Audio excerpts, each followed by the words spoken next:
it shows how a user can use that phone without any media or platform. Your Excellency, the next machine is click-on-line testing machine. This is for when you for the touchpad. How a person can click, like normally when you're clicking on an app to open it, and also when you're swiping up and down, also right and left. We have set the machine to test for 250,000. On this side is 100,000. After that, we check the phone. You try to use it. It's function. It shouldn't hang. This machine, extremely pressure. It is being tested at above 1.5. Yes.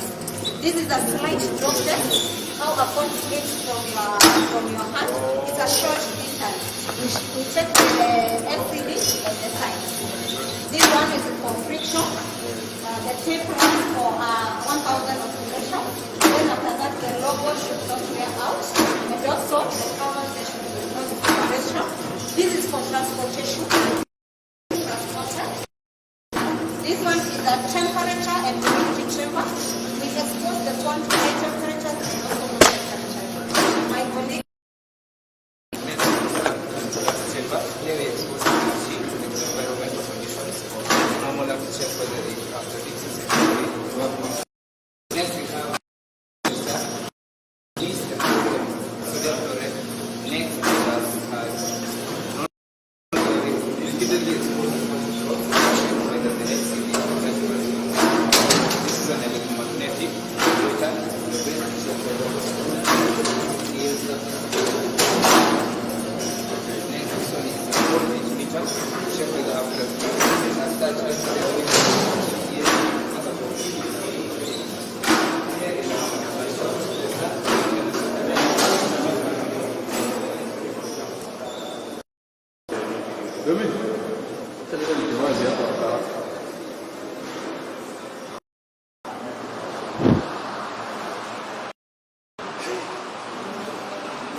Hiyo.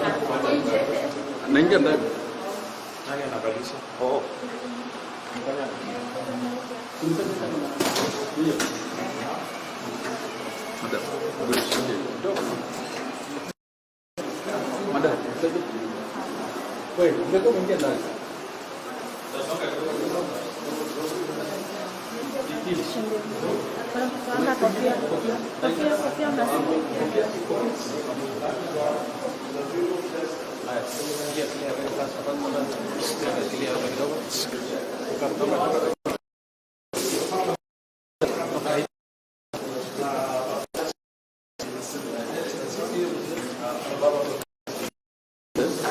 Sungin twende bwana.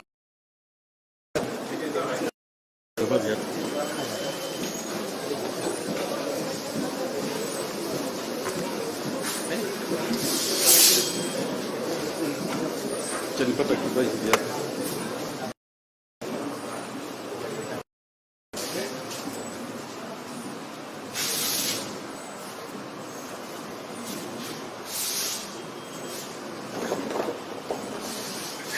Vai, vai toda ali.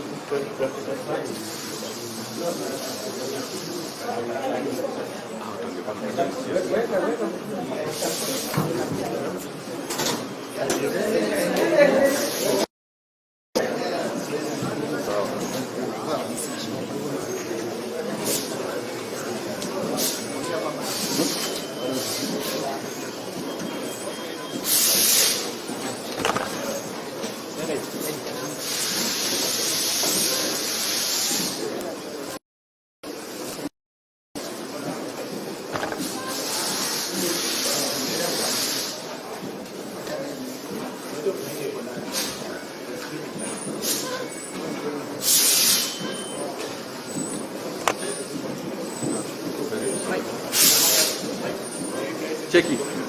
Mwenye anapewa maji. Patia shike mbili. Patiana na huyo, patiana nisa hizi. Hiyo ni huko. Sawa, mpatie mic yetu mbili hapo nazo.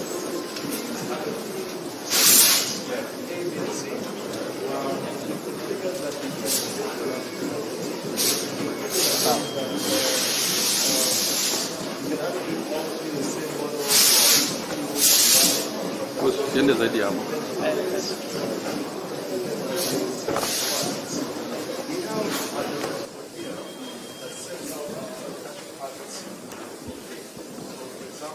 The manager of this line is Glenn. Every 1 hour we expect to make about 250 phones. It tells you exactly how many are the input pieces, and I'll walk you through the cycle. How many then move on to be tested, and what the completion rate has been. So, for instance, this morning, 10% completion of the Neon Ray Ultra. 250. So 250 was the target. We've had a 99% completion rate. Okay. Yes. That is for today? Just for that hour today, this An morning. hour. Yes. Okay. Our target, for example, on this line is 2,000 pieces per day. So we are running at the moment, because it's still a fairly new factory, we're running at the moment about 4,000 to 4,500 on average. We can get up to 6,000, which we hope as the team gets more units per day. And the factory can get up to about 10,000 a day. But for now, it's 4,000 as we ramp up production. The fact that it is moving means everybody has to work at the same speed. Very good point, Your Excellency. Let me show you how it works. So, you will be found out very quickly. Exactly. The bottlenecks will come up very quickly. So, Excellency, you can see each person has a specific task. We trained, we now have as we continue to ramp them up, have trained them at a center. And it's been a process in terms of then the practical experience as they get more efficient and understand the process a lot better. So, Your Excellency, we'll start here. This is where the process starts. At we have houses that show how we break down the component parts, but they come from the stock keeping unit into this center here. At this point, the head, Glenn, is head, and he now releases the component parts. So, Glenn, maybe you can explain this first piece. Glenn, how are you? Fine, thank you, Excellency. Yes. My name is Curtis, Glenn. Process starts. Yes. The PCBA, otherwise known as the motherboard, starts here. We prepare it by fixing some parts. The next phase there, we're fixing a conductive foam that acts as a grounding. Electric current flowing on the PCBA requires grounding, right? And then you're fixing the heat sink. It draws, electric current produce heat, right? So it draws the heat from the foam, so it doesn't get to heat. Okay, so then we proceed to the next phase. Wow. So, Your Excellency, we can take you down the line, yes? It goes that way. And come back down. Okay. So each part, so here, as Glenn has mentioned, is a PCBA, is the main housing, and the PCBA is put in. They have to put in some insulation because, of course, the PCBA is very delicate. That's why we have the chips and circuitry on it. So they put some insulation against it. That's also the black you see here as the insulation. Then the next component they put in, the first one they put in is a camera. So as you can see, we have several cameras on the phone. Perhaps you can explain this camera. Okay. This how they work. Okay. So you put in a camera. Yep. Another camera comes in here, Your Excellency. Yes. Your Excellency, these are housing components, so let's make sure that the PCB in particular is maintained in position. Next. Exactly. Next, we come now the screws. So now you've noticed we just place the pieces. Now we start fixing like the PCBA permanently onto the housing. Oh, very good. Then next comes up is the sub PCBA. This component, Your Excellency, has where the charger comes in and some circuitry, for example, on the voice and the audio. Very good. that then also has to be insulated because, again, it's going through the electrical circuitry. So what's the turnover here in terms of hours? Every 8 hours? We change the shifts every 8 hours. This, Your Excellency, is the connection between the PCBA and the main sub-PCBA and the main PCBA, particularly for carrying the charge. Some more screws. Some more screws, Your Excellency. Yeah.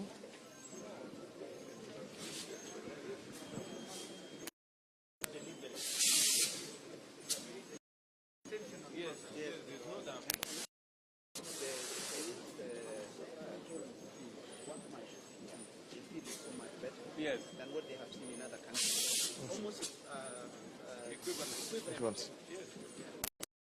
The advantage with our human capital. That's why we must invest. Absolutely. I was even saying this morning, the money we spend in our education is actually an investment. So that's how we get. like the lady who was teaching us in the testing. She studied economics. So I thought so that she has learned this. Okay. So, Your Excellency, we continue putting on the various parts. So we've put on the motor, you know what vibrates when your phone rings. We've put on, furthermore, insulation, the camera housings. This, Your Excellency, is your antenna. This is your phone aerial. Okay. Right? So they now put it, connecting it from the main PCBA down to the sub PCBA, and then it's housed. Ina clip ndani. Ukisikia ime clip ndio unajua iko sawa. Very good. So unafanya hiki ngapi kwa saa moja?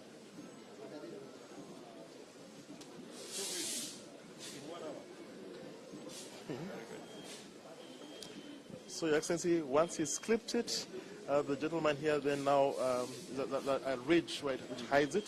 So you can see now it's hidden within that ridge. It then comes up here. Inasonga to Moves the next level. So this is where the software parts start to kick in.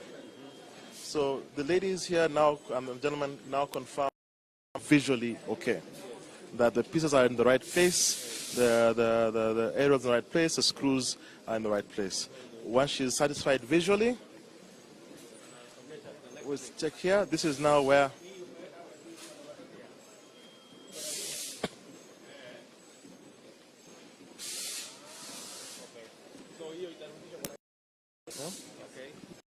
this is interesting. Okay. The gentleman can explain it.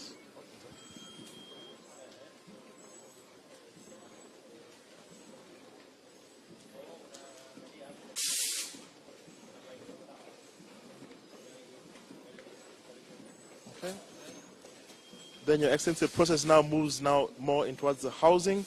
So you can see the bottom housing is placed, that's covering the sub PCBA. The top housing that covers the PCBA comes here.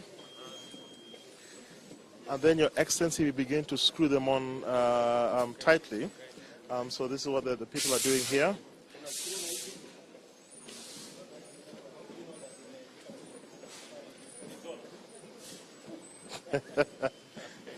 Your Excellency, these are the larger screws for the plastic housing components. But everything needs to be tightened down.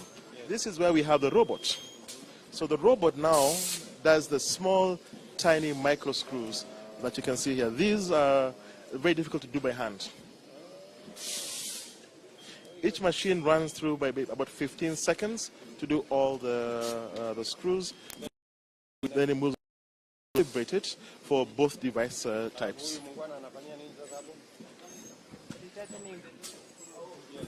You can tighten it again. This one.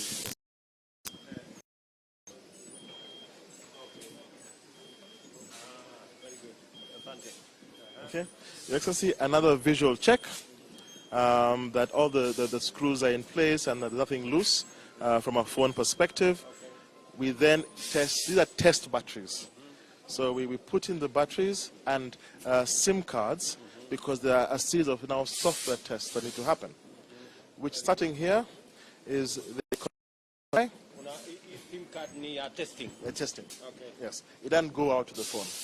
And there's a point we recollect them at the back there. Okay. So this tests the pin and the software actually starts up from a phone perspective. This then goes into a specific set of tests that are set up by the software. So maybe, madam, you can explain the tests. Check whether the version this phone is using is the current one. Okay. Yes, and then the RF Kali test is for the antenna. You check whether The antenna is working. is Okay. working. And the RTC is for time. Yes. Whether the time in the system is running correctly. Yeah. Okay. The whole series of tests. Your Excellency, they test the voice that is actually working. This gentleman here probably has a record for the most selfies in the country, so he tests every phone that the camera is actually working. From a camera and recording perspective. The tests continue, handset tests, what passes, what fails, that the headphone is working. Exactly. Very good. Your Excellency, as we head towards the end of the tests, you can see now this is where we take out and they get recycled back for use on that end. Same with the for testing. That's correct, Your Excellency. And then we do one more set of tests here. So we put in temporarily a battery just to test that the antenna and the GSM is working. All right.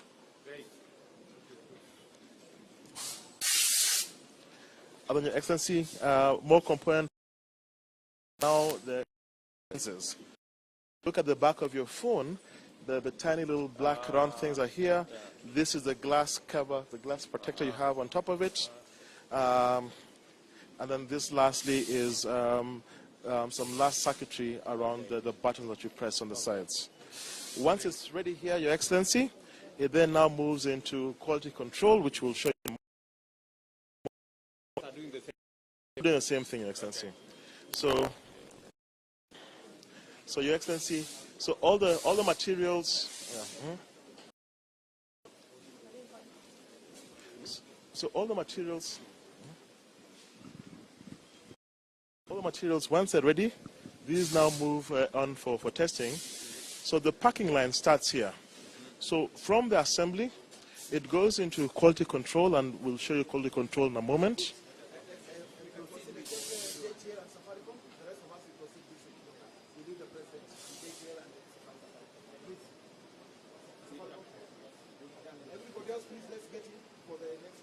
Okay.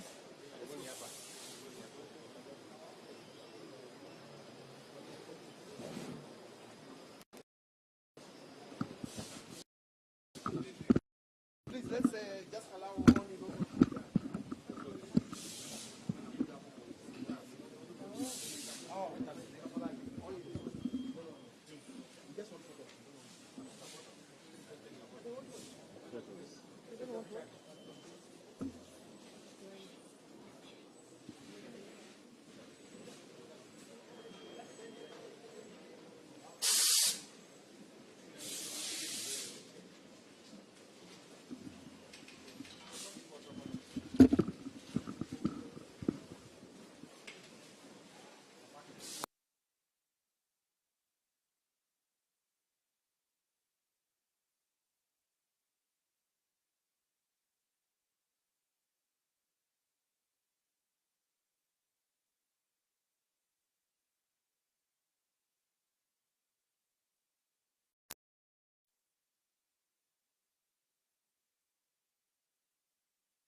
that letter. Hii umeandika J ni kumaanisha? Oh. Oh, okay. Yeah. Okay. So anyone, any company can tell us to produce for them. Ah, okay. You get so that so when you are talking about land, you are just hesitant because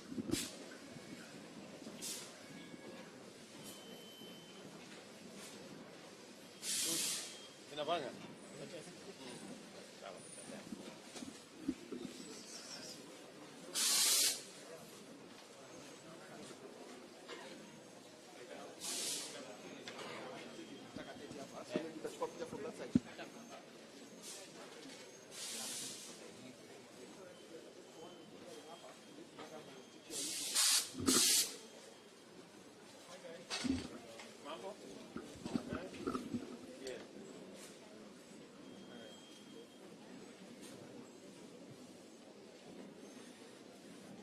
Unafinyilia. So nichukue gani hii? Moja hapa. Alafu naweka hii. Good. Ama nimepitisha. ako na which marks out of 10. Yes. So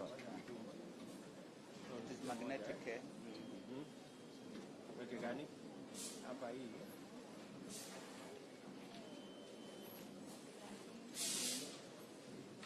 Yes. Very good. Oh, mpaka ifike mwisho eh? Yeah. Hata hii sikupitisha mwisho eh, nimepitisha hapa. Haya. Hapa tunafanya. Soldering. Yeah. Hii ni speaker. Hii ni speaker. Hii ni speaker. Hii ni PCBA. Sasa tunaweka positive hapa na negative hapa hii side. Sasa tunaichomelea. Tunaichomelea hapa. Okay. Chukua hii. Tunachomelea the other side. Tunachomea na hii. Oh, unaweka soldering hapo hapo? Tunaweka soldering hapo. Then tunaisolder. Ah, basi iko tayari. Iko tayari. Haya. Sawa.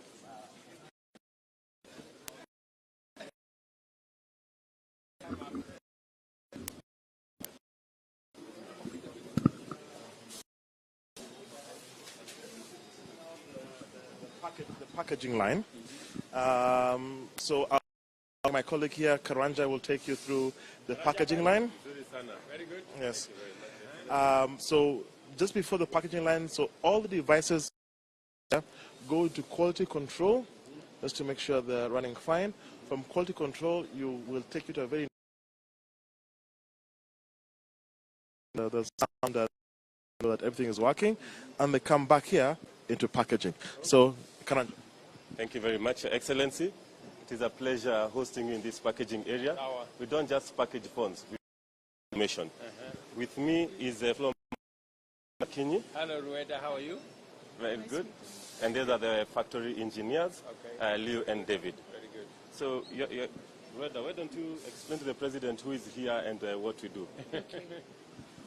Your Excellency, welcome to the packaging department. As you can see, we have boxes. These are just not boxes. Why are these ones enclosed? I will come to that in a minute.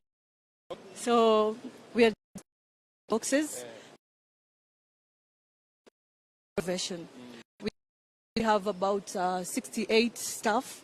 Among them, 30 are women, and I am the team leader here.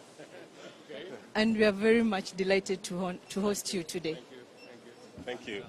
Your Excellency, here at the packaging line, we have different processes. And here you'll be able to see these 27 processes are in 3 broad categories. You have first and foremost IMEI identification. The second aspect is the preparation of the phone, and then the third aspect, we package the phone. So 3 key broad sections. Here, what these gentlemen are doing is they are encoding the unique identifier for the phones. It's a 15-digit code, an international number that is unique. It is encoded into these devices. We then print that code to the devices. That's what's happening here. And once it's encoded, we also encode the Wi-Fi number and the Bluetooth number. That way, if you're on any Wi-Fi again, you're able to identify that particular phone. After that, the phone is then now ready to be prepared for packaging. The area over there, as you had asked, once the phone is now encoded and ready to be packaged, we first and foremost put a protective film to ensure that the phone does. When it comes out of that room, it comes out with this finishing. Very nice, smooth finishing, and that's why they have to be in that dust-free, humid area. If we may proceed, now I'll show you how we package the devices. As you can see, we are printing. This is where now the IME printing happens. We put about 8 different accessories in this device. Maybe we could go there, and you'll see that we have a unique offering. We provide a phone protector as a complimentary to our customers. That way, if you are riding your phone, then exact. So that if you're riding on your border, phone falls, protection. And this is what we offer here. The team is now packaging the various accessories, which include chargers. You have your earphones. You also have other devices. On my left, these are cartons. These gentlemen are these cartons for packaging. And this is what now. And this is what now is this is what now the phone is packaged into. Okay. So the gentleman and the lady here are actually responsible for arranging for that. And that is all. So this is what I was saying to you, Your Excellency. We did it only for launch because we needed it fast. But now we can localize. Exactly. Yes, so we can localize all. Your Excellency, if we could, we want to show.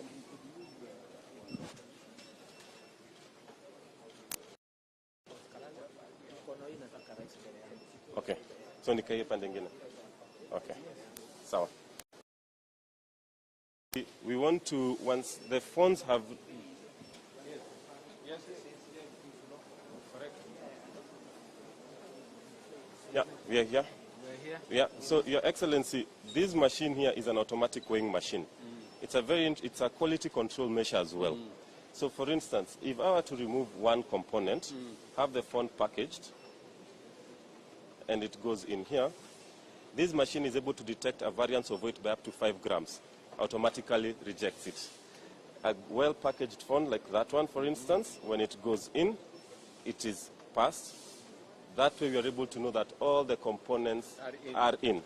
And it's a very good quality control measure. My last stop with you, Your Excellency, is going to be here.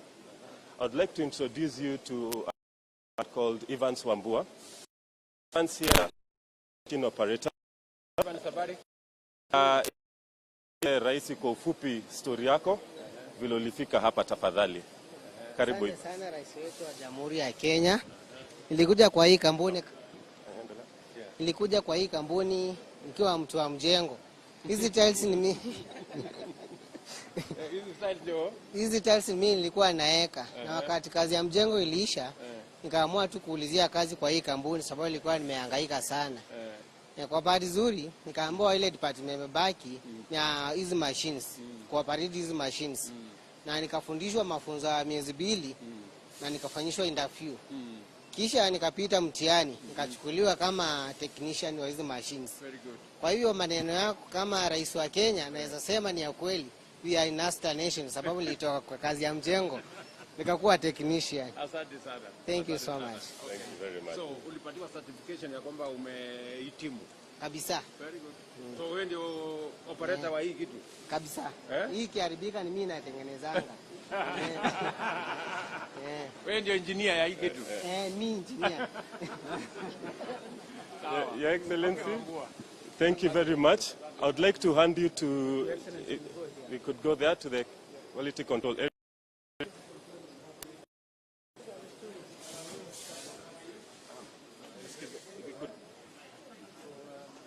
No, it is for...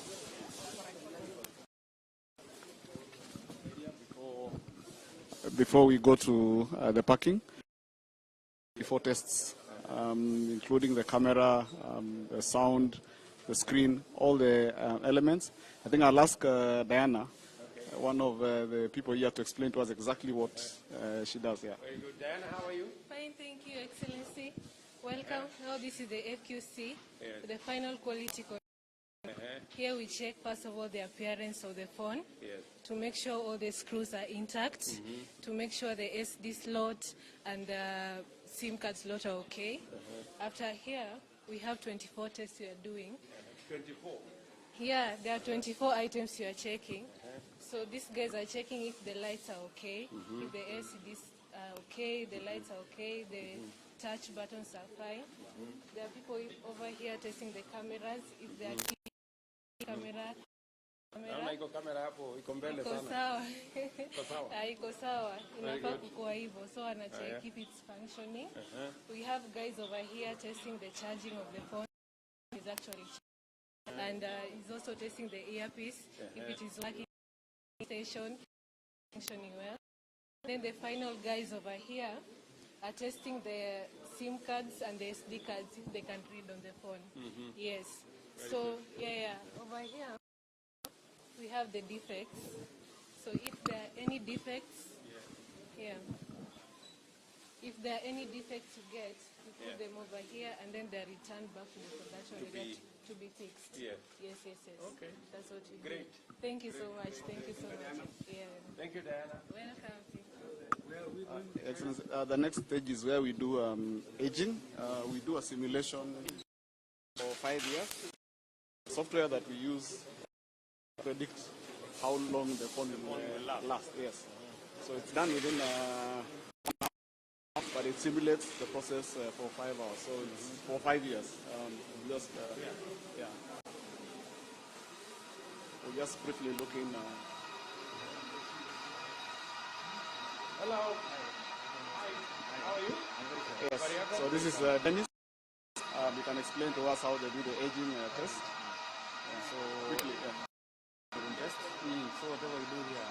So you think of all phones or every single phone. Every phone. After assembly must pass through here. So we do the 6 tests. That's the reboot, the vibrate, receiver, speaker, and picture and video. So it will subject them to 2 hours. We must run for 2 hours. We're in the charging system. Okay. Then after here, we take them to the FQC room where you are coming from. So then we test all the functionalities. If all the phone is working properly. Okay. Then after that, there's the software. Okay. Thank you, Dennis. To the warehouses. So when the components come to the main warehouse, and then we have an inventory control warehouse before the items are taken for assembly to the plant. So that is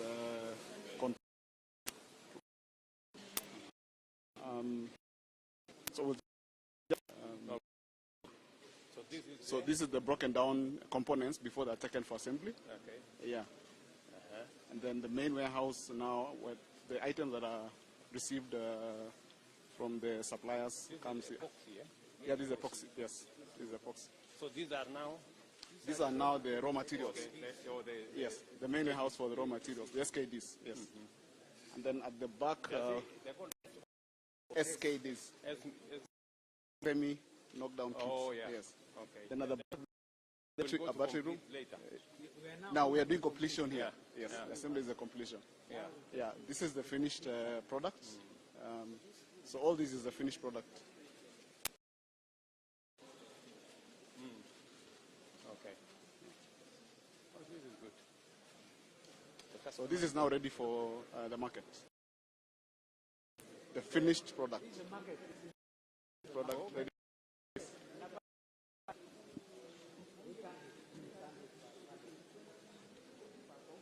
Okay. Yes.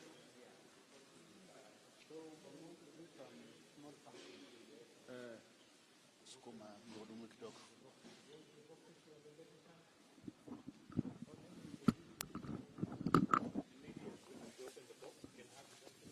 The board directors are just joining in a photo opportunity, then after that we can again. So let me introduce you to the management and the board of the Excellency. We have yeah, you can remove.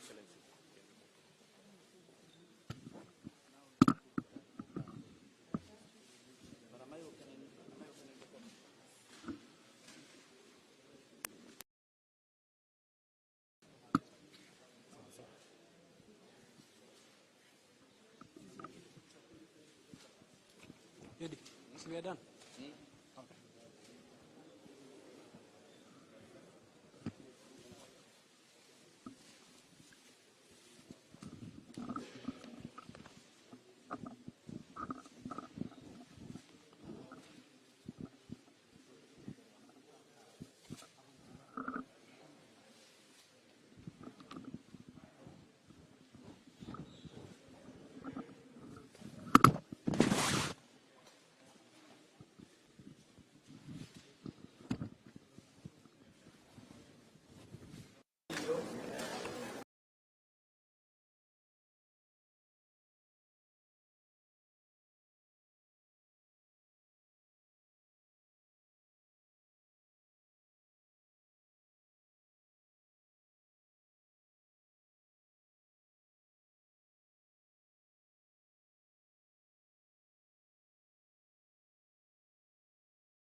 this vision.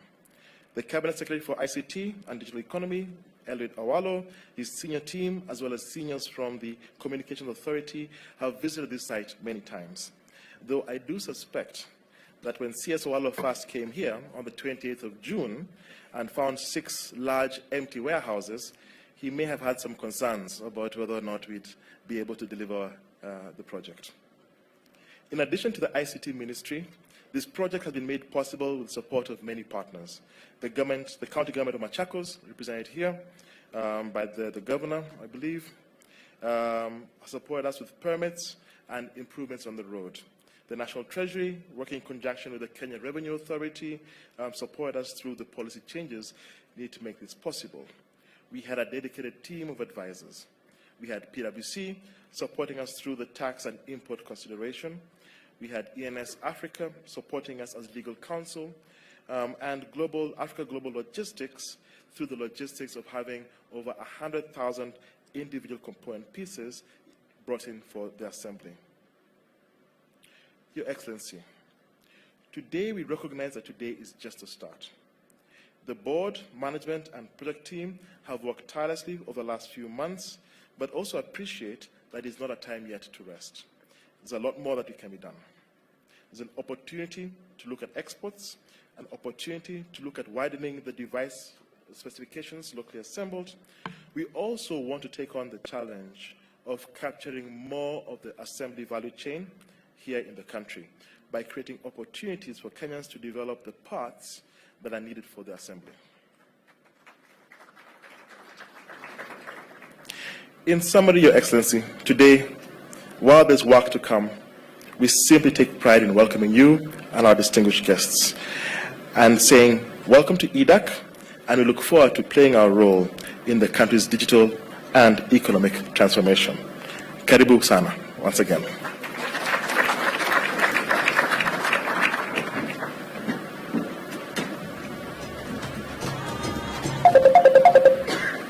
Thank you very much, sir. And with your permission, Your Excellency, at this point, I would like now to invite the CEO of Safaricom, Mr. Peter Ndegwa, to also make some remarks. Welcome, sir.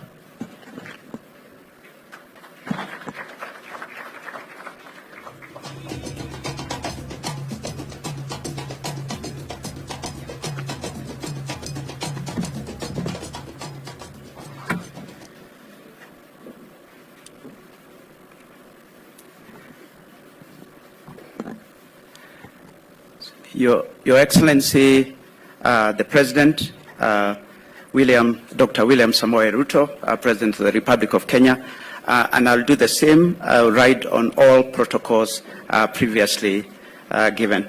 So, good morning, everyone. It gives me great pleasure to be here this morning, Your Excellency, as we launch the device assembly plant, which is a first in Kenya, in the way it has been constructed, but also in the way that we have brought it to life. Mobile technology has come a long way since the early 2000s. With the current high mobile penetration of all devices, all kinds of devices, it's hard to imagine a life without one. We have all witnessed and experienced, at a personal level, also at a society level, the transformative power of the mobile phone. However, and that's why we are here, Your Excellency, access to 4G devices, in particular smartphones, that allow individuals to take full advantage of the internet, still remains considerably low. Most Kenyans, estimated at more than 60%, are still using feature phones, namely Kamwizi type. This is why we are here today, to change this narrative. As Safaricom, we are about transforming lives, but partnerships are the foundation of the way that we have operated in our past, and that's why we have been successful. We always seek to foster an environment of collaboration to meet the changing needs, expanding customer needs, but also addressing societal challenges. So this partnership with local mobile operators and international device manufacturers is a step in accelerating access to high-quality 4G devices across the country, and this factory can be anywhere in the world. So we are delighted that it is here in Kenya.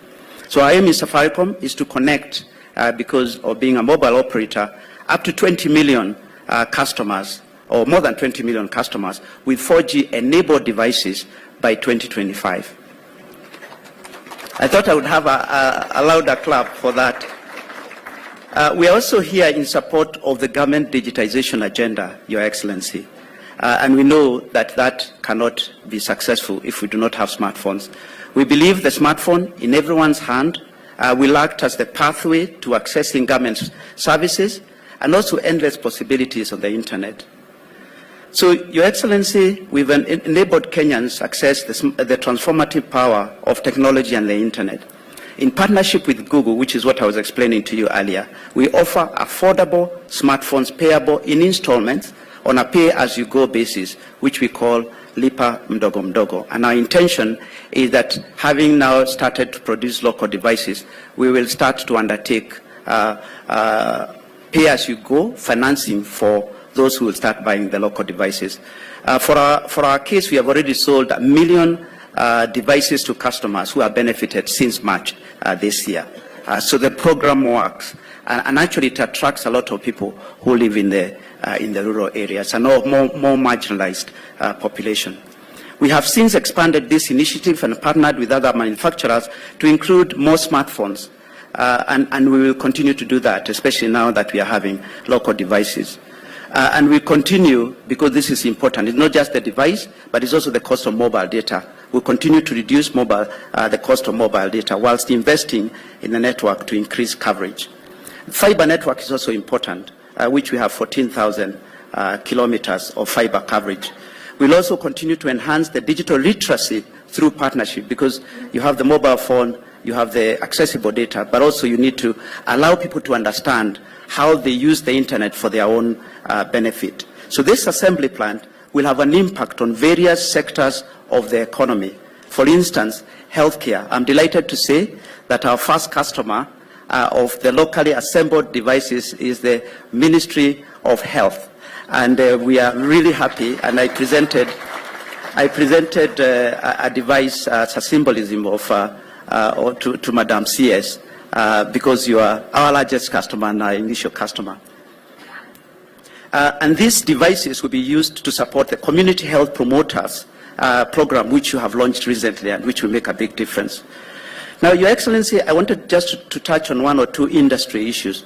The industry has collectively invested in modern infrastructure that is widespread across the country.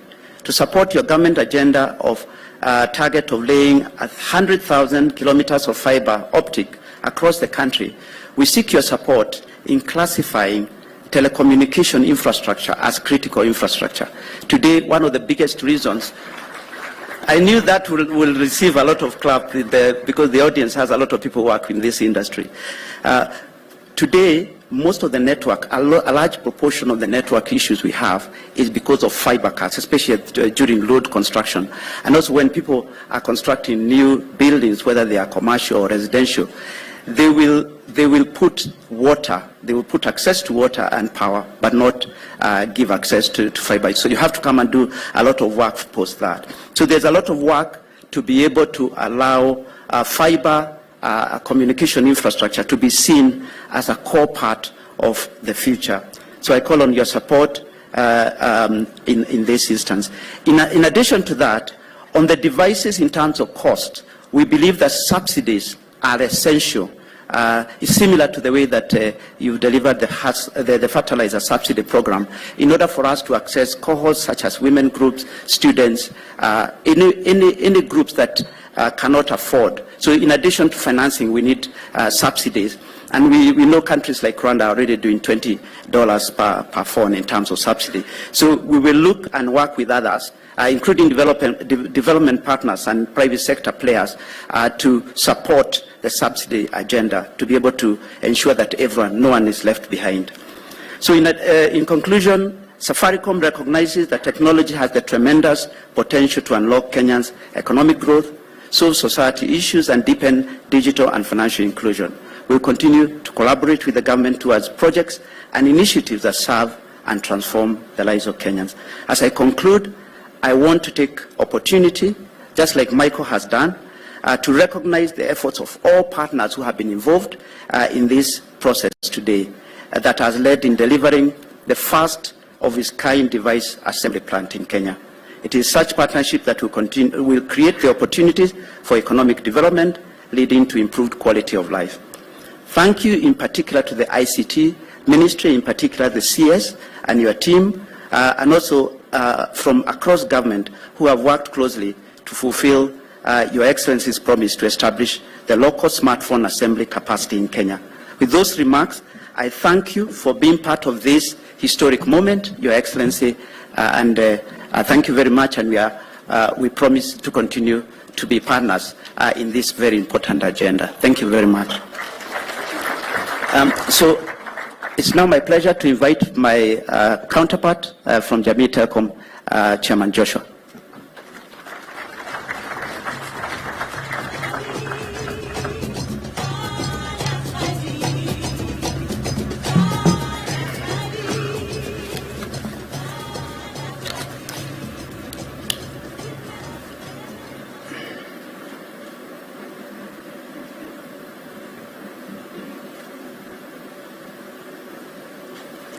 Your Excellency, the President of the Republic of Kenya and Commander-in-Chief of the Defense Forces, Dr. William Samoei Ruto, riding on the protocol already observed, ladies and gentlemen, I'm here before I start my speech. Please let me tell you the story so that, for record purposes, because it's an opportunity for you to understand how ideas can work, ideas at work. One afternoon in the year of the Lord 2022, I invited my friend Peter for a cup of kienyeji tea, locally brewed tea. And we sat down and had various discussions, social issues, industry issues. And in part of the industry issue, we discussed ourselves and say we need to look at ourselves inwardly as a country. And particularly ourselves, because we are in a well-placed position as industry leaders to discuss the challenges and solutions that can change and accelerate adaptation of ICT services in the country. We discussed very well. It was a big debate. Luckily enough, we had empirical data. And we finalized and say we need a partner in government. So we were lucky enough to approach His Excellency the President to have a conversation with him on the challenges we face as an industry. And he was courteous enough to be able to give us an appointment one morning, Sunday morning, before his official trip to France. And we were there at 7 o'clock. We sat down with him. We explained the process. And in the process, we agreed that he said, we'll support the government, we'll support you guys. And we kept on discussing vitu matatu. Affordable smartphone, affordable smartphone, affordable smartphone. Ama inaitwa mambo matatu, lakini yetu nilikuwa vitu vitatu. So, Your Excellency, and I think what your leadership, we must congratulate you and thank you for supporting us and believing in us. Your believing in us gives us confidence to think differently as we look at solutions of how we can enable this country. I think nimaja story kidogo sasa, let me go to the written speech. Today marks a transformative moment for Kenya, an inflection point in our journey to become a digitally empowered economy. As we unveil our local assembled smartphone, we stand at the cusp of an exciting new era, one that promises unparalleled digital opportunities for Kenyans, for all Kenyans. It would be remiss for me not to acknowledge the invaluable role played by His Excellency the President, his forward-thinking government. Their vision, dedication, and unwavering commitments have been the bedrock upon which this initiative was built. Through favorable, timely intervention and astute policy decision, the government has created an environment where ideas like our affordable smartphone device initiative can thrive. These actions echo a profound understanding that technology is not more than just a tool, but is a vehicle for progress, a pathway to a brighter future. We embarked on this journey with a clear vision to democratize data and make the dream of digital transformation realizable for every Kenyan, especially considering that today over 60% of mobile subscribers are 2G. And I will give facts. We have 66 million SIM cards. But when some of you have 2-3 SIM cards for other reason or the other, but averagely it is 2. So we have persons, 33 million, who has a phone. So out of that, 60% of it is Mulika Mwizi, has been Ndego as a reference. And so with immense pride, I can say that we are one step closer to that dream. But it's not just about the device, it's about unlocking potential, bridging the digital divide and fostering an inclusion. It's about ensuring that Kenya, irrespective of the economical standing, can access the digital world and the merit opportunity it presents. Power mukononi. EDAC has an installed capacity of producing around 3 million smartphones per year. And I want to assure you, Your Excellency, that not only that we have the capacity to produce the smartphones, 3 million smartphones, with capacity to expand, but we have also capacity to produce routers, wireless access point of sale device, POS, those are POS, tablets, smart meters both for electricity and water, laptops, and many other digital devices. We have that capacity. With flexibility to multiply the capacity, the production capacity, we have ability to meet not only our local demand, but position Kenya as an export to the greater East Africa region. This is the second successful consortium initiative. One first consortium initiative was the issue of the undersea cable. When we walked down in 2009 in partnership with government and all operators, including Telecom Kenya, Safaricom, JTN, Liquid, and which other company there? I think those are the major companies which were there. And we able to create a project with ET Salat of United Emirates. We're able to conceptualize a project on an undersea cable. And today, everybody is bringing undersea cable, but the insurance for the Republic is the team's cable. Your Excellency, the other thing that I want to mention is that recently I saw you visiting Congo Brazzaville. Nataka hata kidogo ukienda huko upeange sawadi, give out sawadi your phones. We make sure that you constantly supply you, ndio ukionyesha hao unasema ukiona hii ni mzuri, I will show you the place pole pole. I know you are our biggest marketer, Your Excellency, and I believe in you that you will be able to help us. The ripple effect of this initiative are boundless, from e-learning to telemedicine, from online business to digital banking, e-government services. This smartphone will empower individuals, invigorate business, inject fresh momentum in our national digital transformation strategies. We are also creating employment and positively impacting the community. We forge ahead to create this reality. We must be cognizant of the threat of cheap illegal imports, the potential to slow down or reverse the gains we strive for. We appeal to the government through the relevant government agencies to help us seal the loopholes that allows for entry of these devices into our market. We must deal with this threat very decisively for us to realize the full benefit of this venture. Your Excellency, unajua tunasikia, we listen to its stories. We have been told some come to some countries. I don't want to be specific to the country. And they do panya routes. And they paid around by phone 50 cents US dollars without avoiding paying duty. It is very unfortunate. And we are willing as an industry to work together with relevant authorities to see whether we can adapt a technological approach or we can work with information system, because at the end of the day is that we have ability in our networks to identify the IME number of the devices. So we can really work together with KRA and the Ministry of ICT to be able to develop a long-lasting solution so that we can close these panya routes.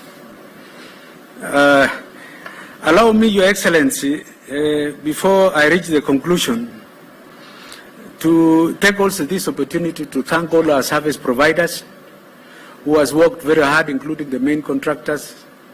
I might not be able to name them, our employees, the technical team led by Mutiga and Cyrus, Sam, and Caro, and the legal team, the whole team, on behalf of, and the entire board for working day and night to make sure that we are able to have a factory ready for you to open today.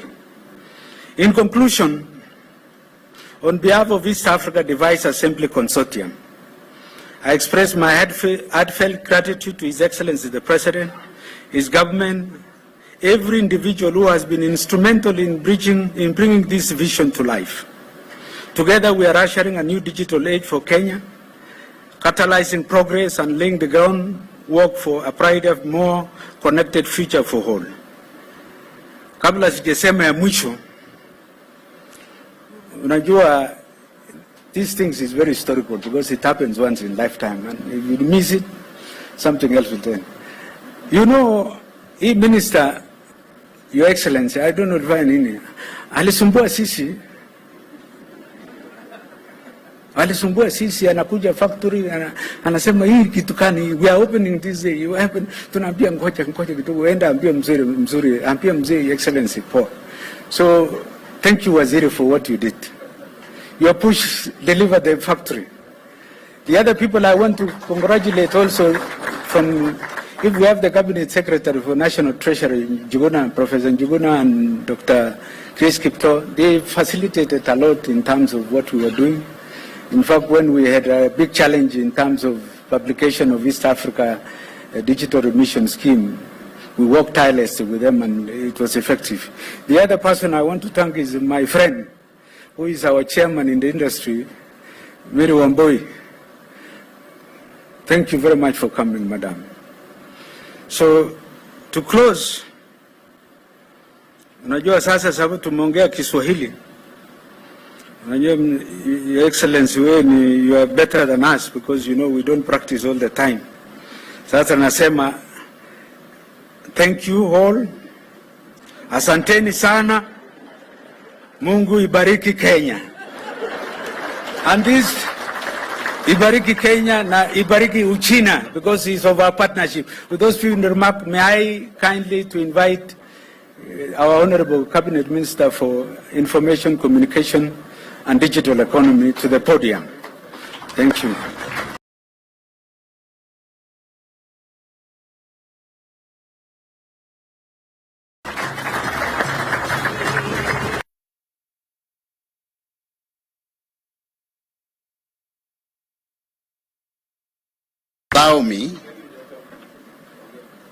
Allow me to invite my cabinet colleague, Susan Nakumicha, CS Health, to say something because she's an integral stakeholder in the rollout of these affordable digital devices. Karibu, madam.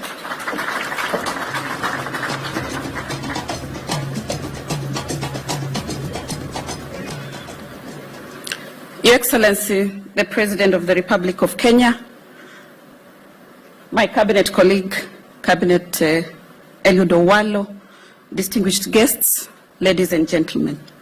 It is my pleasure to join you today in this momentous occasion for IDAC. And I stand before you as the first customer of IDAC.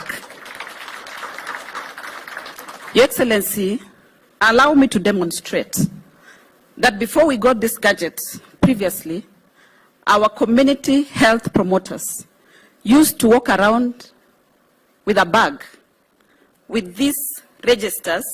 I have carried 2 because I was not able to carry the 5 that they used to carry. Now this 5, Your Excellency, has been reduced to this gadget. I am the most happiest on this day. Your Excellency, each of these registers used to record different information. Now this gadget, we have an application called eKais that is carrying all the information that used to be collected in these 5 registers. This is transformative, not just for the country, not just for the Ministry of Health, but for the world, I believe. Your Excellency, having acquired these gadgets locally, we were able to go around. You know, our procurement rules, Your Excellency, it would take forever for the ministry to procure 100,000 gadgets. But working together with Safaricom, in less than 2 months, we were able to get these gadgets. And that is the benefit of working with locally assembled products. Your Excellency, we were able to cut down on the costs. From what we were getting in the open market, we were able to cut down by about 30%. So we had value for money, Your Excellency. But for me, Your Excellency, the most important that we achieved from buying locally assembled products. If we had gone to the open market, there are some things that we would not have been able to put on this phone. For example, it wouldn't have come with our application. But now, these phones are being delivered to us with the application that is specifically for healthcare, the EKIS application, Your Excellency. As if that is not enough, we are working together with our partner Safaricom to ensure that these gadgets are geofenced, so that then the community health promoters are able to work within the area that they have been allocated, and they are able to serve the households. Your Excellency, it used to take forever for the information from the registers to be passed from one level of service point to the national level. But with them collecting data on this gadget, Your Excellency, each day at the ministry level, we are able to see what each community health promoter has done. This is a game changer for the Ministry of Health, and I want to thank Safaricom for the continued partnership. I'm told in marketing, I believe it's one of the biggest costs for Safaricom. But now you have 100,000 marketers. I believe as a ministry, we should be able to benefit with something from Safaricom for being the marketing agents for Safaricom. With those few remarks, thank you very much, Your Excellency, and congratulations to IDAC. Thank you. Thank you very much, Waziri. So, Your Excellency, all protocols observed, today is a great day for this country.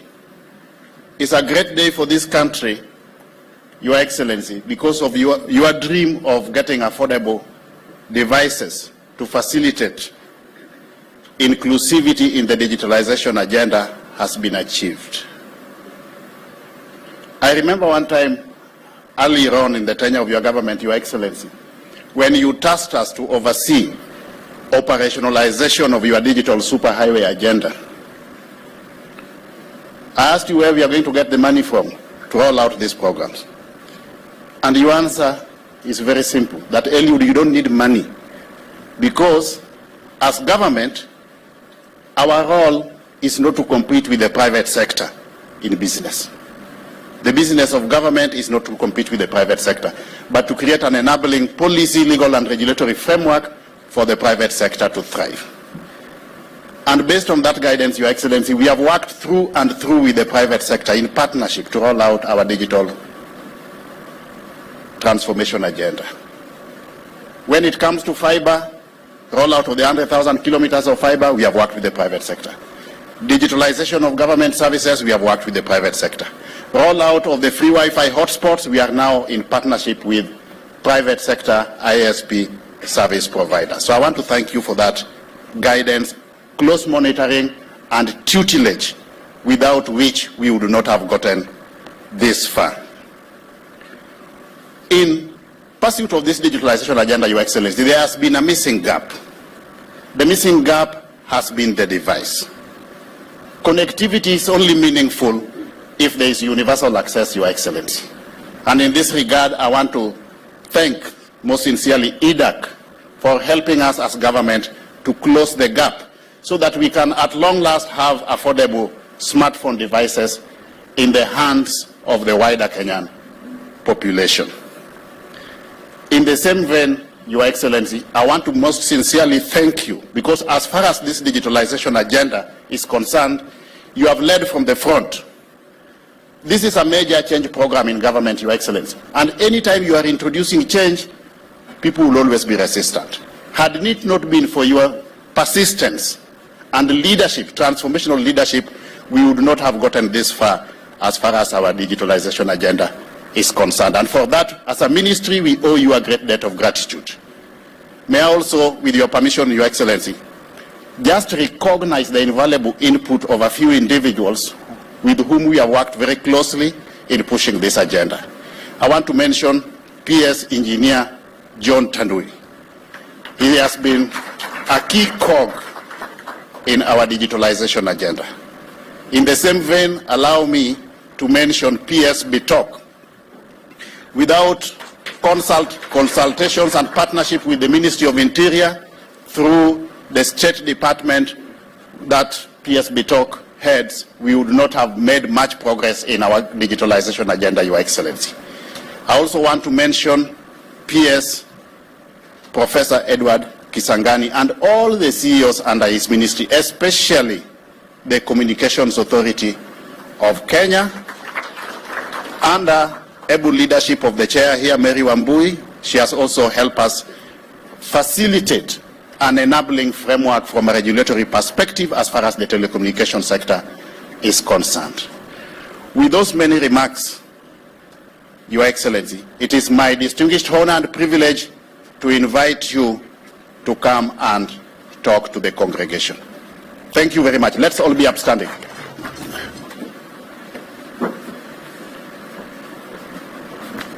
Thank you very much, Eliud. Thank you, sir. Thank you very much, Eliud. Let's take our seats. Asanteni sana.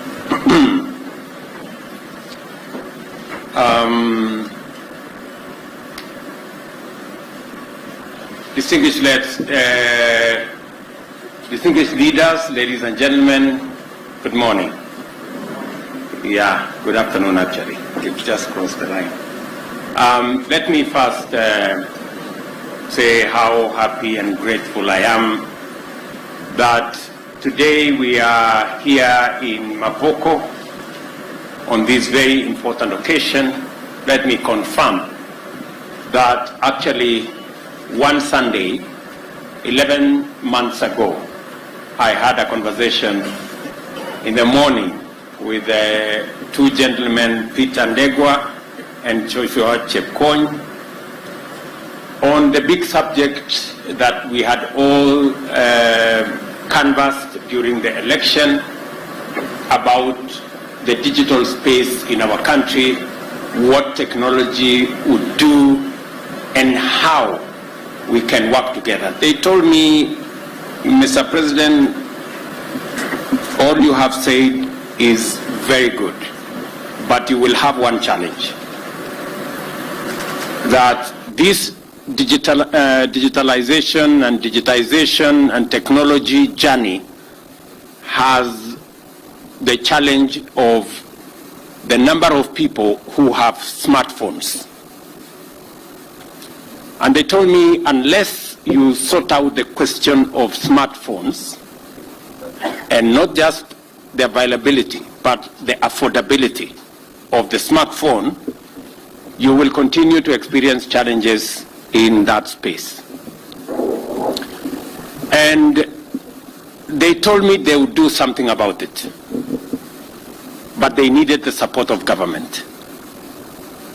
And I did promise them then that because it was my priority agenda to make sure that every Kenyan has an opportunity to interact with technology and to benefit from the journey of digitization, that I would go out of my way. I did request them to invest. And thank you, gentlemen, for investing. That is the power of the private sector. But I told them, as they invest, as government, we are going to play our role. We are going to make sure that there is a fiscal environment, a business environment that supports investment. We did work with the Treasury, both on the local fiscal requirements and even the East African ones, as Joshua has said. And on top of that, I told them I will do the two things. I will make sure that government policy is supportive, And I also promise them that government will lead the way in being a market for your product. I am very proud that, gentlemen, you can confirm that I have kept my part of the bargain. I not only have provided the policy environment and necessary incentive for you to invest, but as my CS Health has said, we became the first customer, and we have bought from you 100,000 tablets that will be used by our community health promoters. And therefore, one of the most important commitments of my administration under the bottom-up economic transformation agenda is to transform inclusion by taking every possible measure to ensure that every citizen has an opportunity to make their contribution to national growth and development, and also in many ways to benefit from that transformation. Accordingly, the plan has laid down the strategic framework of Kenyans to pursue their livelihoods and vocations more profitably and to access highly improved government services more conveniently and more affordably. So far, the response has been strong and encouraging. More land, for example, this year, was put under cultivation in this year's season, and more farmers received subsidized fertilizer and other inputs, and including extension services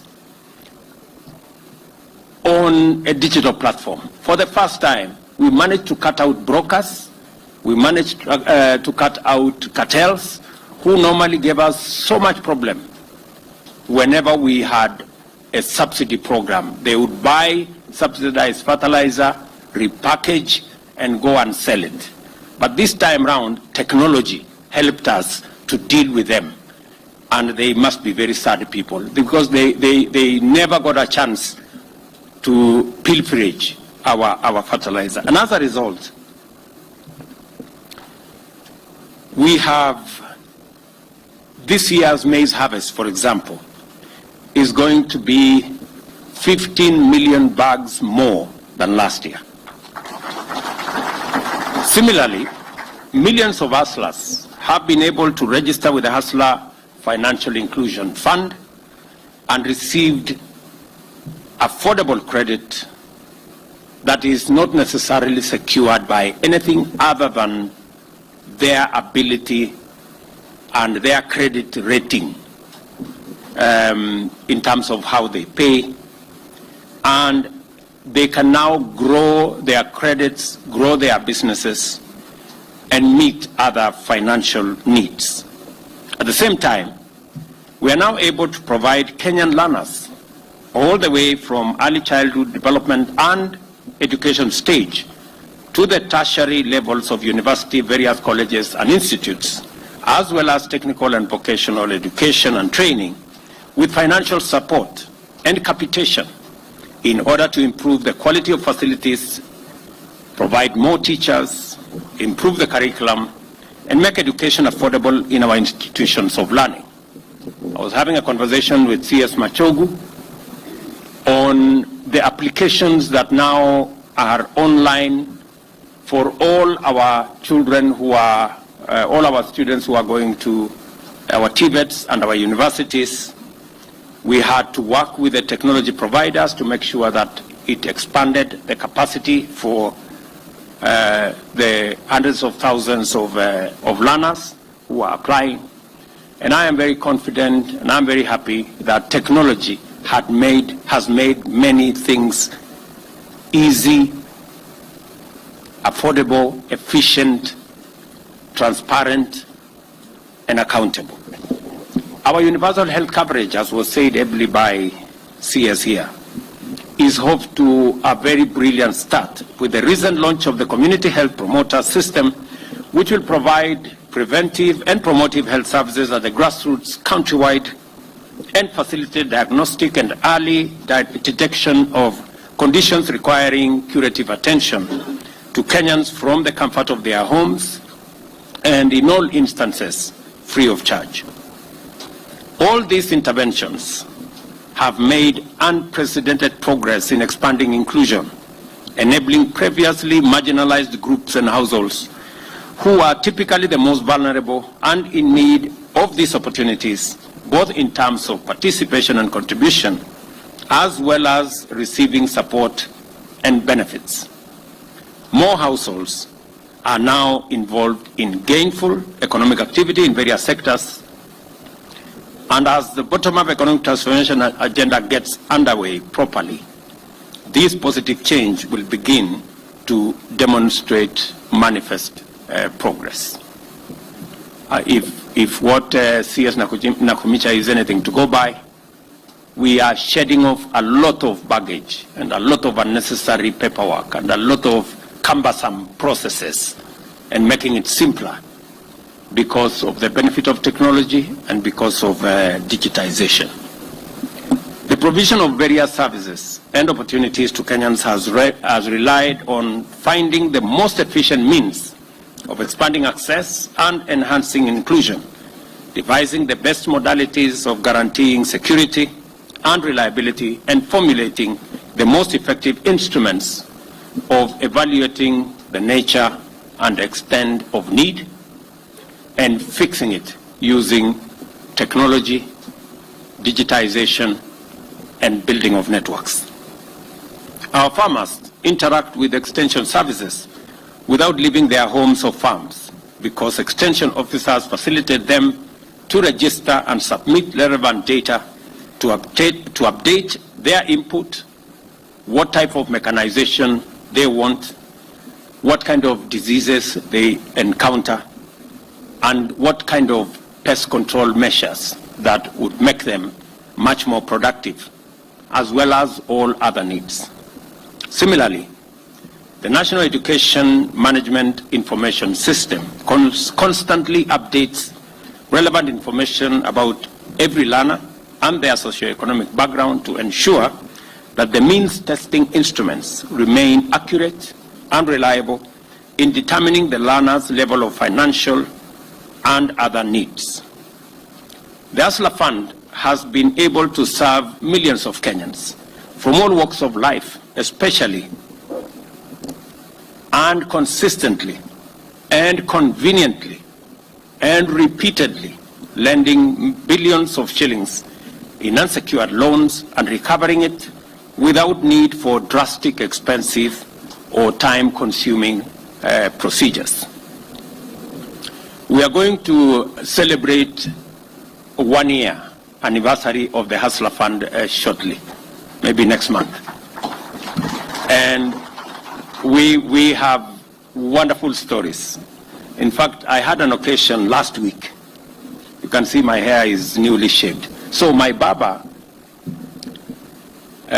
came to do some work on what is left of my hair. And in the process, he asked me, Mr. President, you know, my savings on the Hustler Fund is now 5,600. Why is it the case that my limit is still at 5,000? Why don't you consider the fact that I have saved 5,000? Why don't you increase my limit? And it was a fundamental question. I have since put that question to the CS. I have put that question to Safaricom. I have put that question to all the other stakeholders in that space, because we need to answer that gentleman, because the next time he comes to visit me, I need to have answers for him. I was very honest with him. I didn't have an answer at that point.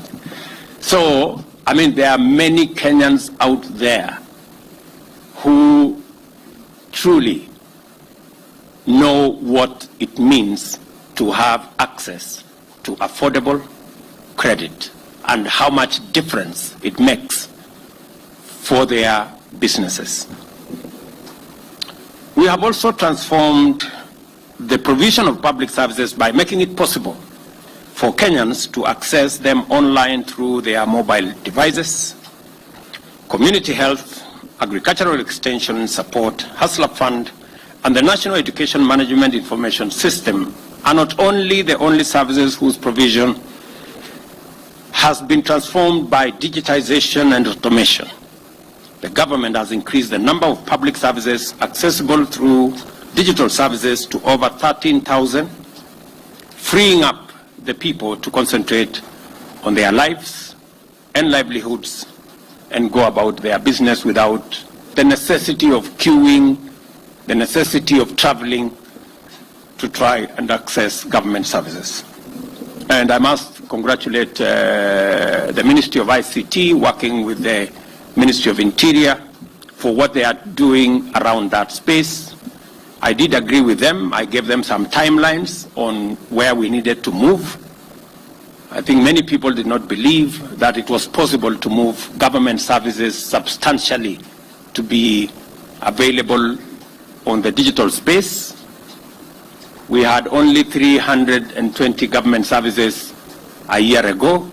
Today we have 13,000, and we are well on course in making sure that by the end of this year or shortly thereafter, all government services will be available online. Already, the digital ID, which has been a big problem to us for a very long time, is now on a testing mode for the next 2 months. I have been assured by all the stakeholders, led by the ministries concerned, that by December, we will be able to launch digital ID, where every Kenyan don't have to carry any paper, plastic or otherwise, as an ID, that they should be able to be identified digitally using their iris or their fingerprints, and we can transact without the necessity of people struggling to identify who they are. And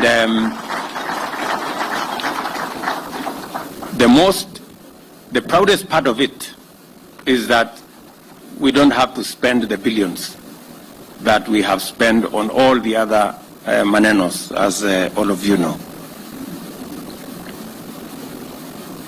We recognize that this digital transformation will be sustained by significantly reducing the cost of digital access throughout the country. This is why our digital superhighway strategy is critical for national socio-economic transformation. And in the first instance, we want Kenyans to access services efficiently through fast, secure, and affordable digital connectivity from the comfort of their homes and households. Secondly, we want more Kenyans to access opportunities to develop careers in the digital technology space by having the chance to innovate, research, develop, and collaborate even when they are based back home in the village or any mtaa for that matter. Thirdly, it is time to usher in Kenyans in their millions fully into the promise and possibilities of the local, regional, and global digital economy.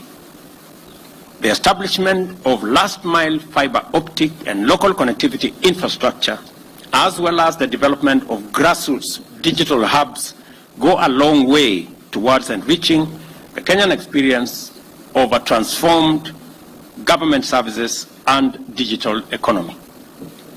We are aware that the cost of smart devices remain prohibitive for many, and that as a result constitute a significant barrier to universal inclusion and access to various services and opportunities that are intended to be freely available otherwise. To overcome this critical challenge to the bottom-up economic transformation agenda, we identified the production of affordable smart digital devices as one urgent priority, as I said earlier, that will guarantee the possibility of universal digital access for the people of Kenya to enjoy more and better services and opportunities in both public and the private spaces. The provision of affordable digital smart devices is no longer just about mobile telephony and fintech penetration. It is also about universal access to private and public sector goods and services as the driver of national transformation. It is not possible for transformation to be at the rate, at the scale, and at the speed that we want unless we have the devices to assist us unlock that potential. We have pledged to support this development by providing infrastructure that will spur digital signatures and the implementation of digital national identity. This message here is that this time round we are going digital in full, on a large scale, across every sector, because Kenya's transformation is going to be a digital transformation. It is just simply put that way. This event, therefore, has far greater significance in terms of enhancing digital experience for millions of Kenyans.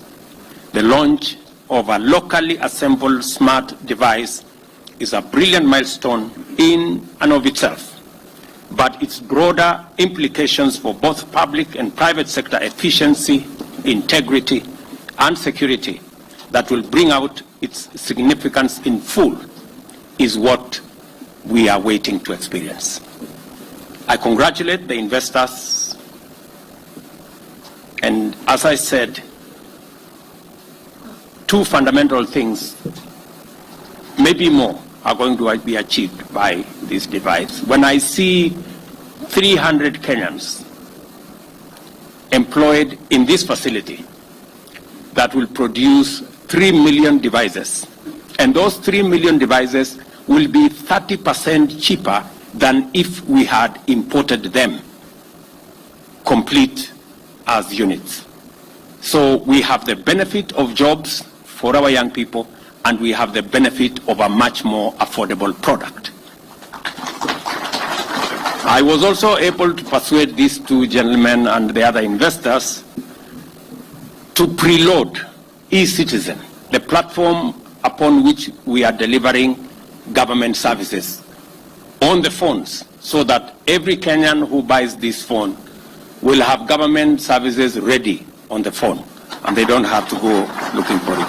Please, gentlemen, muliniambia pale, please. Si tunakubaliana vile tumekubaliana. So mambo mawili tumekubaliana na hawa wangwana. Sio yale matatu, ni mawili. Tumekubaliana ya kwanza, ile faida, tulikubaliana na hawa jamaa ya kwamba mambo ya simu ambayo mwananchi wa kawaida anaweza kununua kwa gharama ambayo inatoshana na mwananchi, na simu ambayo inaweza kutumika kama smartphone. Wananchi wengi vile mmesikia hapa, asilimia karibu 70 wananunua simu ya mulikamwizi kwa sababu ya gharama ya simu. Lakini hiyo mulikamwizi haiwezi kufanya mambo mengi ambayo mwananchi wa kawaida angetaka afanye.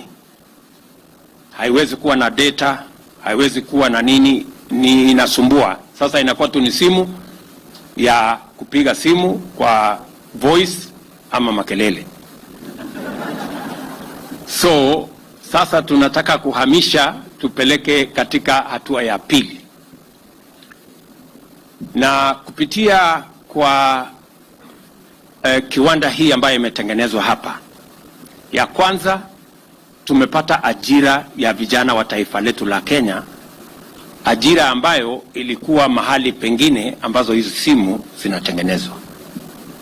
Jambo la pili, tumepata simu kwa bei ambayo ni 30% chini ya ile equivalent simu ambayo tungenunua. Ya tatu, sasa tunaweza kucustomize hii simu. Nimesema hii simu ambayo sasa tumelaunch leo ni smartphone. Bei yake vile niliwaeleza wa Kenya ni $50. Nilikuwa nimebagain na hawa jamaa dola 40, wameniambia lazima iwe dola 50 kwa sababu wameweka data pia huko ndani. Kwa sababu wananiambia hii simu smartphone haitakuwa ya faida kama huko na simu ambaye kazi yake tu ni wewe kupiga makelele ya voice. Wakaniambia lazima tuweke $10 ya data ndio isaidie, so that we can unlock the full potential of a smartphone. It's good to have the phone, but it's also better if you have it with data that is going to support the usability of this phone, because it's not just a phone like Mulikamwizi where you make voice calls. And namba ya 3, namba 4 nimekubaliana na wao leo asubuhi, nimewashawishi ya kwamba watuwekee e-citizen kwa hii simu, ili mwananchi akinunua hii simu tayari e-citizen iko hapo, anaweza kutafuta na kufikia services ama huduma ya serikali. Ile gava mkononi sasa itakuwa ndani ya hii simu as a standard. Na nambari ya 3, mumesikia ya kwamba kuna nchi zingine wako na mbinu ya vile ya kuhakikisha kwamba tunarahisisha wananchi wengi waweze kufikia kununua hii simu na kufaidika na ile services yote iko ndani ya hiyo simu na capacities ya hiyo simu. So tumekubaliana na hawa wangwana tena warudi wapange mawazo yao na ideas na wasaidiane na wizara yetu ili kufikia Januari tuende katika hatua ingine. Kwanza iwezekane kwamba mwananchi anaweza kulipa deposit ya hiyo simu na alipe ile Peter ananiambia kulipa mdogo mdogo. So hii simu ambayo ni ya karibu shilingi 7,500, kuanzia Januari tunataka iwezekane mwananchi alipe deposit ya 1,000 na hiyo ingine alipe polepole shilingi 20 kila siku tukienda mbele, ndio wananchi wengi waweze kulipa hii simu.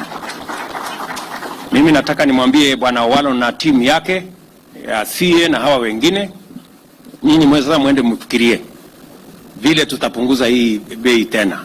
Mwende mfikirie what kind of collaboration we are going to work, ili mwananchi wa kawaida hii simu ya 7,000 tuweze, kama tunaweza kuteremusha tena ikuje shilingi 2,000 ama 3,000 hapo mbele, na tutajua vile tutashirikiana, kwa sababu tunataka simu ambayo itamwezesha mwananchi afanye biashara, mwananchi aendelee na communication, mwananchi apate services ya serikali ndani yake, na tuweze kurahisisha biashara, kurahisisha huduma ya serikali, na sio lazima mtu aende kwa ofisi fulani ama aone mtu fulani. Tunaweza kufanya kazi yetu vile tunaendesha biashara ya kukopesha pesa kwa Hustler Fund. Hakuna mtu anakutana na mwenzake, hakuna committee, hakuna ofisi ya kwenda. Committee ni simu na mwenyewe, finish, tunasonga mbele. That's how it should be, and that's how we want to deliver government services going into the future. So I have said I congratulate all the investors, my good friends in Safaricom, Jamii Telecom, our friends from China. Congratulations, the representative is here. Asante sana. You have already made your mark and claimed your place in the history of Kenya's transformation. I encourage you to sustain this momentum of innovation in order to support and deepen a culture of digital enterprise, research and development in our country, and in order to deliver the dream of Africa's Silicon Savannah and the power of actualization of our development agenda. This plant affirms our credentials as a global digital economy powerhouse and Silicon Savannah's Africa hub for innovation and everything technology. I appeal to more investors to take similar decisive action because opportunity still abounds. Just on this factory alone, we can create many more factories. We can create many more suppliers locally. And I insist, deliberately locally.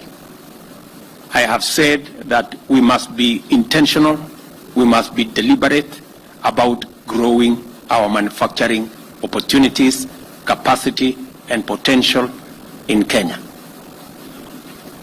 As I said, and we put it in the budget, we also put the interventions that have enabled this factory in the budget, that we must grow our local manufacturing capabilities, whether it is in cement, in steel, in timber products, in technology space. It must be intentional. I am very happy also that the conversation I have had with IDAC is that they want us to market these products beyond Kenya. I want to assure you that I will lead the charge in making sure that the products we get out of this factory, the products we get from all our other factories, have access not just to the Kenyan market, but to the regional market, to the international market as well. Because we can make the finest of products. I am already getting information that our collaborators, the collaborators of Safaricom and Jamii Telecom in this, are already saying the human capital in Kenya is first class. And we have said that before. So we want to deploy this great human capital to get the products that we can use to drive our own transformation, our job creation, our export-led economy, and be able to grow our economy in that context. We have a pool of talent, as I have said, and human capital available on this side of the world, and a government that is ready to support initiatives that expand access and create jobs. And we want to make devices even cheaper using means like the Universal Service Fund and other interventions. And I am happy that the people in charge of Universal Service Fund are here. You have heard my pronouncement. Please work with industry so that that Universal Fund becomes truly universal by making it possible for more Kenyans to access these devices. I know when I mentioned in one meeting, I attended a meeting of Kenya Chamber of Commerce. And I told them that we were working on a program where we will end up with a $40, $50 device. Many people there were skeptical, like it is always, you know, because that is how we are. But I want to persuade you that the power of vision and the power of faith cannot be replaced by anything else. You know, we have many people who, whenever they hear me speak about the future of Kenya, they say, oh, William Ruto has made another promise. I made a commitment about the device, these phones. It looked like a promise. Today it's reality. And it is because of the power of vision and the power of faith.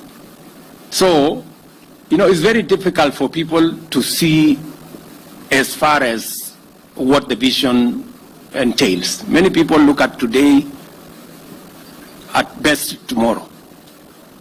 Yeah? And that is how we have so many Thomases in between. Who, you remember the story of Jesus and the people who had told him, oh, Jesus, you know, has risen from the death and from the dead. And Thomas was saying, ah, no, you are scanning. Let me, huyo mtu ati mnasema ati ule alikuwa amechomwa na mkuki ati ameamuka. Hebu niguze mahali alikuwa amechomwa. You know, so that's where we are. But I want to promise you, the same way Jesus rose, we are going to take this country to the next level. And that is the power of having a vision and driving our country, knowing very well that even in the context of where we are, we must never be distracted by the challenges that we have. We must see them as an encouragement to where we want to get as a nation, because we must get there. Kenya is a great nation. Kenya is a great country, a country of tremendous potential. And this time round, we must get it right. And we must take Kenya wherever we want it. And we are going to make the decisions, however difficult, that will take Kenya where we all want. Because when I listen to Kenya, sometimes we don't have the courage to make the decisions that will take us there.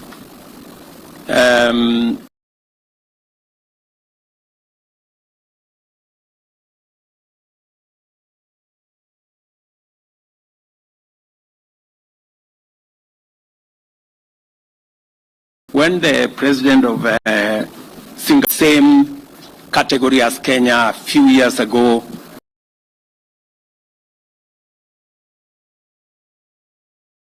today it is in the first world. When I spoke to the president of Singapore, he told me they made very difficult decisions. In fact, the minister who was in charge of their housing program, the program they are very proud of today, their signature program globally of housing, the minister hanged himself when he made the wrong decision. And so many people were forced to go into modern houses. They were very happy living in slums, because many of them, I'm told, they were complaining, if you move us to these very smart slum, very smart flats on 10th floor, 15th floor, where are we going to make our changa and our busa, because we are used to making them in the slums? And that was in Singapore. Mnanielewa? So, good people, we must change this country.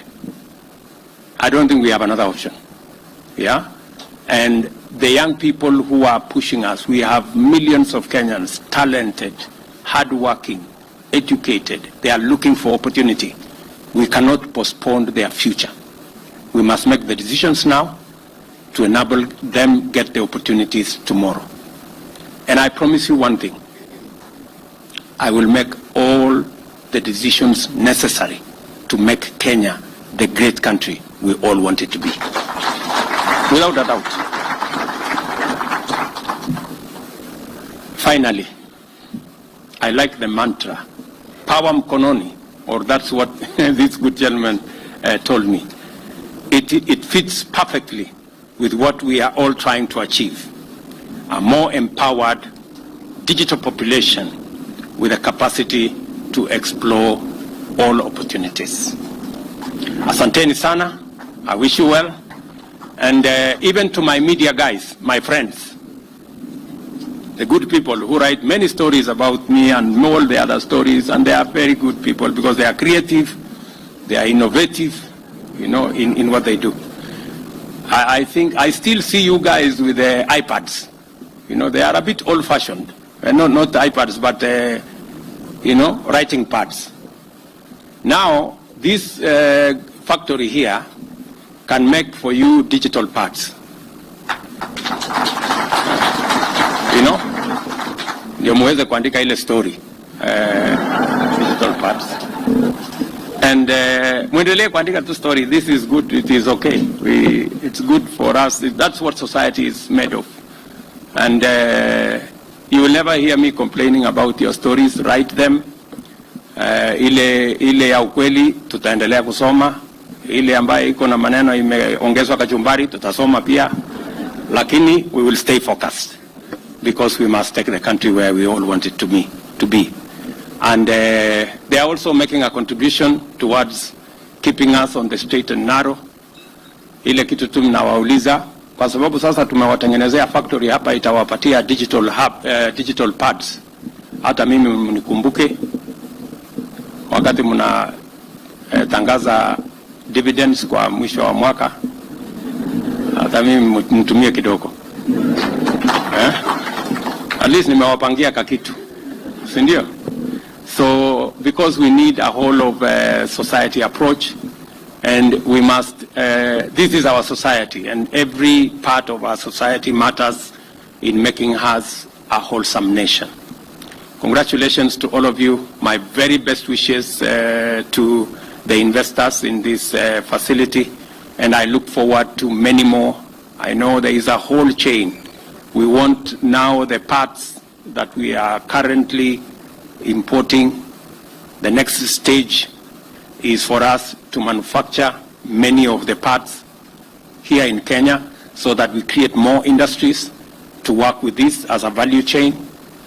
And we must target that at least in the next 5 years, every Kenyan must carry a smartphone. And I also want to say that this importation of phones has given us a big problem. I know we are battling with KRA is having difficulties because many phones are imported through all manner of places. And our statistics is that close to almost 50% of all the phones imported into Kenya, people don't pay tax. So I think one way of closing that gap is to manufacture all phones locally. Ndio sasa mambo hiyo ya kuimport na kutumia panya route na kufanya nini, tukwamishe, vijana wetu wapate kazi, mimi nipate ushuru ya kusukuma Kenya mbele, na sisi wote tuendelee. Si namna hiyo? So otherwise, thank you very much. My very best wishes. Good luck with what you're doing, and God bless Kenya. A round of applause for His Excellency the President. Thank you very much, Your Excellency.